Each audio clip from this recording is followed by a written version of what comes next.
విమాన ప్రమాదపు వ్యవహారంలో ఒక గేమ్ నడుపుతున్నారు.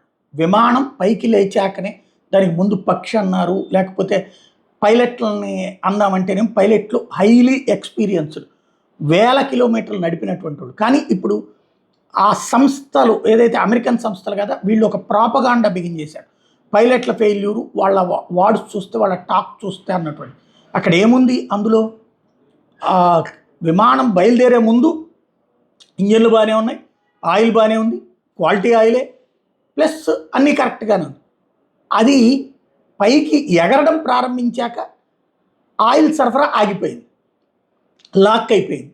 అది ఎలా జరిగింది అది తేలాలి. అయితే అది సదరు సంస్థ ఫెయిల్యూరా, లేకపోతే సదరు సంస్థ దాన్ని హ్యాక్ చేసి ఎవరైనా కుట్రదారులు చేయగలరా? ఇలాంటి దాని మీద దర్యాప్తు జరగాలి. అది దర్యాప్తు జరిగితే వాళ్ళ బతుకు బై స్టాండ్ అయిపోతుంది. కాబట్టి ఈ లాక్హీడ్ మార్టిన్లా, లేకపోతే ఈ బోయింగ్లా, ఇట్లాంటి వాళ్ళు పెద్ద పెద్దోళ్ళు కదా, అమెరికా వాళ్ళు కదా, ఇప్పుడు ప్రాపగాండాతో, ప్రచారపుతో డ్రామాలు ఆడుతున్నారు. ఏమని? పైలట్ల వలన ఈ తరహా. దీని మీద ఇప్పుడు పైలట్లు అహ్మదాబాద్ విమాన ప్రమాదం మీద aircraft accident investigation bureau ఇచ్చిన ప్రాథమిక నివేదికను airlines pilots association of India ఖండించింది. విచారణ జరిగిన తీరు, నివేదికల వివరాలు వెల్లడించిన విధానం పైలట్లతో తప్పిదమని అర్థం గోచరించారు. పక్షపాత ధోరణితో ఉందని తన ప్రకటనలో చెప్పింది. మీడియాకు లీక్ అయిన ఈ నివేదిక మీద బాధ్యతాయుత స్థానంలో ఉన్న ఏ అధికారి సంతకం లేదు. ఈ దర్యాప్తులో ఎలాంటి పారదర్శకత కనిపించలేదు. అత్యంత గోప్యంగా జరిగిన ఈ ప్రక్రియ ఎంతగానో ఆశ్చర్యపరిచింది.